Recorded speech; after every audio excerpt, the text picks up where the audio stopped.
Badai Veranda. Di video ini saya akan membahas kupas tuntas mengenai LBM keempat, Badai Veranda. Sebenarnya saya udah pernah ngupas tuntas ini di JSS episode keempat, tapi ya udah nggak apa-apa, di video ini saya melengkapi saja beberapa poin. Oke, yang pertama, lagu ini diciptakan pada tanggal 30 April 2014 jam 19.28. Jam setengah 8 malam tuh ya, di warung sate deket Garage Sound Lab Studio. Jadi di hari dimana saya ngerekam lagu ini, di hari itu juga lagunya baru selesai. Dan lagu ini dirilis di SoundCloud pada tanggal 7 Mei 2014 barengan sama Terima Kasih Tuhan Kau Ciptakan Nabila, LBM kelima yang kolaborasi sama Jonathan Ferdian. Gitu. Lanjut. Alasan dibalik pembuatan lagu ini sebenarnya bisa dibagi atas dua sudut pandang. Terserah kamu mau ngambil sudut pandang yang mana. Sudut pandang pertama adalah sesuai dengan lirik di lagunya. Ya itulah, kalau kamu perhatiin jalan cerita ini kan sebenarnya lirik di lagu ini kan merupakan jalan cerita gitu. Datang ke teater, dapat bingo bala, akhirnya nontonnya berdiri, nggak taunya Veranda tampil memukau dan akhirnya tersapu gitu. Itu memang kejadian nyata sebenarnya. Cuman saya mau menawarkan sudut pandang lain, sudut pandang bahwa itu semua tuh yang baru dijabarin di sudut pandang pertama itu semua cuma gimmick. Jadi di lagu ini sebenarnya saya murni pengen eksperimen membuat lagu untuk member yang beda gitu, dengan birama 6/8 gitu. Dan maka dari itu orientasi untuk pembuatan lagu ini tuh sebenarnya udah beda. Kalau di LBM yang saya ciptain buat melodi ya, melodi terindah, itu orientasinya langsung ke melodinya gitu. Saya nyiptain lagu itu sebagai persembahan dari perasaan saya untuk melodi. Sedangkan di lagu ini, di Badai Veranda ini, itu orientasinya ke saya sendiri gitu. Saya pengen melakukan eksperimen untuk saya sendiri. Jadi Veranda sebagai gimmick gitu.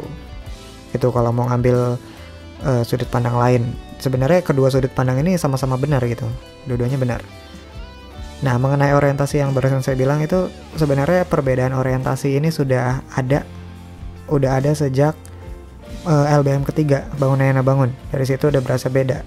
Maksudnya lagu ini sebenarnya diciptainnya bukan untuk membernya saya langsung, tapi untuk sarana saya untuk ngembangin diri gitu. Malah untuk di kemudian harinya orientasi bikin LBM udah makin beda lagi. Nah, selengkapnya untuk perbedaan orientasi ini bakal saya bahas di LBM ke-6. Sekali lagi Gracia. Nantilah. Kita lanjut dulu ke poin berikutnya. Lagu ini, Badai Veranda, ini memiliki another version, versi lain lah. Emang saya nyebut judulnya juga Badai Veranda Another Version, itu sudah saya upload di YouTube. Itu sebenarnya sama aja sih, cuman bedanya itu ngilangin drum, ngilangin gitar elektrik, pokoknya dibikin lebih halus, cuma pakai piano gitu. Poin berikutnya, lagu Badai Veranda ini menjadi official soundtrack dari Jam Segini Sendirian. Ya gampang banget di spotnya kan, setiap intro, setiap membuka segmen JSS itu saya selalu pakai nah itu. Lanjut ke poin berikutnya. Di lagu ini di bagian piano itu ada yang seperti gitu kan. Pianonya ada yang kayak gitu. Terus di solo gitarnya juga ada. Itu sebenarnya terinfluence dari Pacific Rim. Tahu gak sih film robot tuh? Ya, sempat ngehits banget. Jadi waktu pembuatan lagu ini tuh Pacific Rim juga lagi booming di bioskop.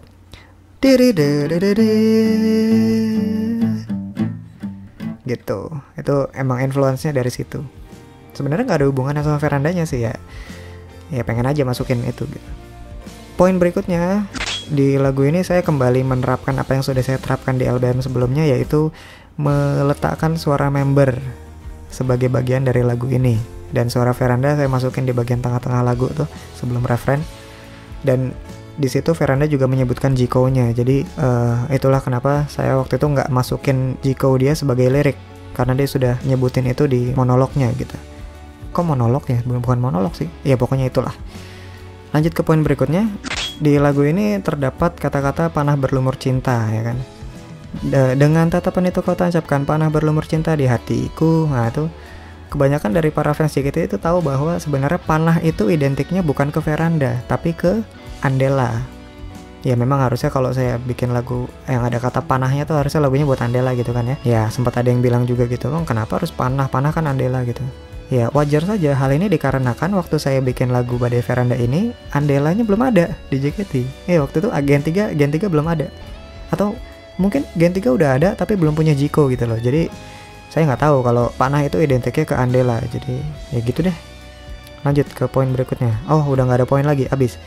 Semua poin sudah saya bahas lengkap di JSS episode keempat, jadi mending kalau mau lebih lengkap lagi nonton di situ aja. Sekian pembahasan untuk lagu ini. Kalau kalian punya testimoni tentang lagu ini, silahkan tulis di kolom komen. Saya akan dengan senang hati membaca komentar kalian tentang lagu ini. Dan sebagai bonus buat kalian, saya akan merilis versi off vokal dari lagu ini 30 menit setelah video ini rilis. Thank you dan sampai jumpa di JSS Encore edisi berikutnya ngebahas LBM lainnya. Dadah!